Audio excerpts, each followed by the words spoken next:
Bonjour, aujourd'hui je vous lis Le loup qui voulait faire le tour du monde par Oriane Lallemand et Éléonore Thuillier.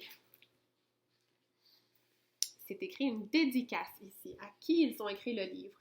Oriane Lallemand, l'auteur, dit « À mes petits lecteurs, bon voyage !» Et Éléonore Thuillier dit « Aux petits globe-trotteurs, le monde est à vous !» Le loup qui voulait faire le tour du monde.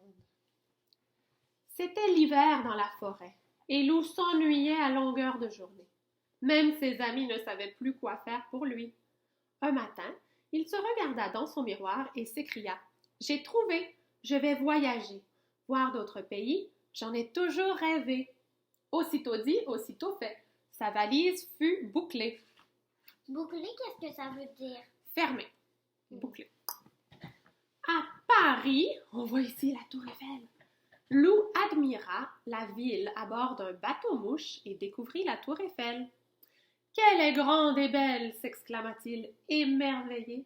« Si on monte tout en haut, on peut voir le monde entier !» lui assura un pigeon. Vite, Loup grimpa au sommet pour voir sa forêt. Mais là-haut, il n'y avait que des toits à regarder et des pigeons qui rigolaient. Il lui avait fait une blague. Au pigeon voyageur, menu du jour, fricassé de cuisses de grenouille et crème brûlée. Salut les amis, ça c'est une carte postale. Je suis à Paris. C'est une très belle ville où il y a deux types de personnes, des gens très pressés et des gens installés aux terrasses des cafés. Vous me manquez déjà, votre ami Lou. Et il a écrit sa carte postale à ses amis dans la forêt lointaine. À Londres, Lou visita la ville avec des écureuils fort sympathiques. Puis il se rendit au palais de Buckingham. « Je voudrais rencontrer la reine d'Angleterre, s'il vous plaît, » demanda-t-il au garde devant l'entrée. Le garde ne bougea pas. Lou essaya de passer sur le côté, mais le garde se mit à hurler. « Oh Lou! Oh Lou! La reine est en danger! » Il n'a rien fait. Le pauvre loup fut attrapé et jeté dans un vieux cachot. C'est comme une prison. On voit ici les barreaux. Par chance, la reine avait tout vu depuis son balcon et elle le fit libérer de prison. Prendre le thé avec le loup, j'en ai toujours rêvé, expliqua-t-elle à ses sujets. Voilà, ils prennent le thé ensemble. En Italie, Lou mangea des pâtes, des pizzas et des glaces à tous les repas. Mamma mia! Comme il se régala. À Rome, il fit le tour des musées, mais il en eut vite assez. À Venise, il fit un tour en gondole, mais sans sa louve chérie, tout lui semblait moins joli. Observez ici, il y a une petite larme, il a l'air triste. Il écrit à sa louve chérie, ça c'est son amoureuse. « Aujourd'hui, j'ai visité Venise, la ville des amoureux. C'était beau, mais tu m'as beaucoup manqué. Alors je voudrais te demander, est-ce que tu veux te marier avec moi, ton loup? » Oh là là, une demande de mariage par carte postale. En Égypte, Lou découvrit le Sphinx et la grande pyramide. Que diriez-vous d'une petite balade jusqu'au Nil, lui proposa un dromadaire. Avec plaisir, se réjouit Lou. Près du fleuve, Lou trempa avec délice ses pattes dans l'eau. Attention, cria le dromadaire. Dans le Nil, il y a des... Au secours, un crocodile, hurla Lou, échappant de peu aux terribles dents. Au Kenya, ça c'est en Afrique, Lou fit un safari. Au volant d'une Jeep, il partit à la découverte de la savane. C'était l'heure la plus chaude de la journée et les animaux étaient réunis autour de la mare. « Bonjour la compagnie, dit Lou. « C'est quoi ça? Demanda le zèbre. « Je sais pas, répondit l'hippopotame. « Une sorte de hyène peut-être, suggéra le lion. « Mais non, je suis un loup. Un loup? Ah, sauf qui peut! Hurlèrent les animaux terrorisés. Et ils disparurent dans les fourrés, laissant le pauvre loup seul et dépité. Oui, mais lui, il est gentil. Ils Ben savent oui, pas ils savent s'il pas.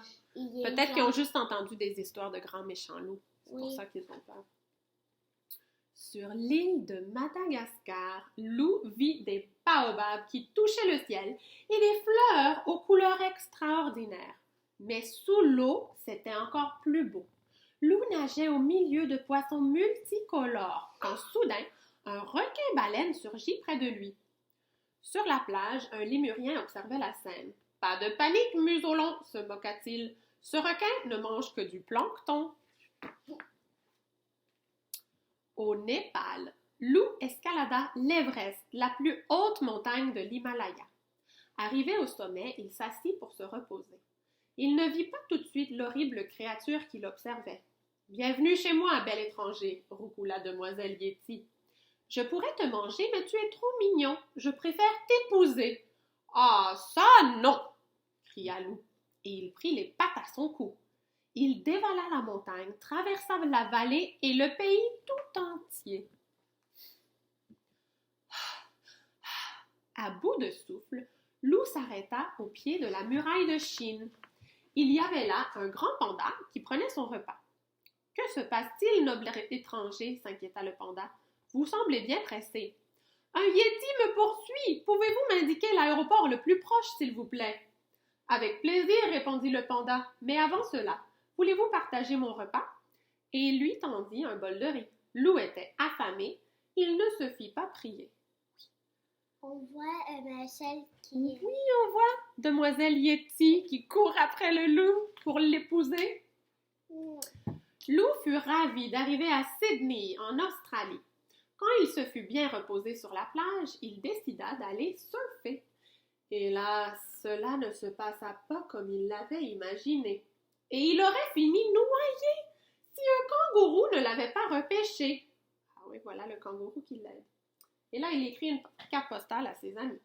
Ah non, à Alfred, son ami. « Salut Alfred, aujourd'hui j'ai fait du surf pour la première fois. C'était génial de voler sur les vagues. Si tu avais vu ça, tu aurais été fier de moi. Lou, ton copain surfeur. Alfred, dans la forêt lointaine, 2e maison à gauche du nid de la pie. Et vous voyez, demoiselle Yeti? Oui, elle est dans un bateau avec un petit cœur. Elle court toujours après lui. Lou arriva à Rio en plein carnaval. Il s'acheta un déguisement et partit à la découverte de la ville. Partout, il y avait de la musique, des couleurs, du bonheur. Lou se fit de nouveaux amis et dansa pendant des jours et des nuits. Quand la fête fut terminée, il fallut se rhabiller. Lou rangea ses plumes à regret. Jamais il ne s'était autant amusé. Et oui, tu as vu demoiselle Yeti, qui est encore là. Ah, elle la suit toujours. À New York, Lou admira la Statue de la Liberté, se balada au pied des buildings et fit du shopping. Il choisissait un cadeau pour Gros Louis quand il entendit un cri tout près de lui. « Mon loup chéri, je t'ai enfin retrouvé! »« Ah, ça non !» cria Lou et il prit les pattes à son cou. « Non, mais la lumière est rouge, voyons. » C'est vrai? Oui, personne traverse. Ah, ben, il y a un policier ici, puis le taxi semble s'arrêter. J'espère que c'est sécuritaire. Lou traversa des plaines, des déserts et des étendues boisées. À bout de force, il s'arrêta devant un chalet et s'y cacha. « Bienvenue au Québec !» le salua un caribou. Lou s'endormit en un clin d'œil. Quand il se réveilla, il s'écria « Oh, j'en ai assez de voyager. C'est décidé, je rentre dans ma forêt. » Ouais, mais lui dit... Lorsqu'il arriva chez lui, Lou poussa un grand soupir de satisfaction. Quel bonheur de se retrouver sa maison! Il invita tous ses amis à dîner et se mit au fourneau. La soirée fut très animée. Il paraît même qu'il y eut une invitée inattendue. Ouais, mais... Qui est là par la fenêtre. Et c'est tout. J'aime beaucoup ces histoires de loups. Ah, et pour voir la carte, hein, comme la carte derrière moi, qui est une carte du monde de tous les voyages de loups. J'espère que ça t'a permis de rêver un petit peu. Bonne journée!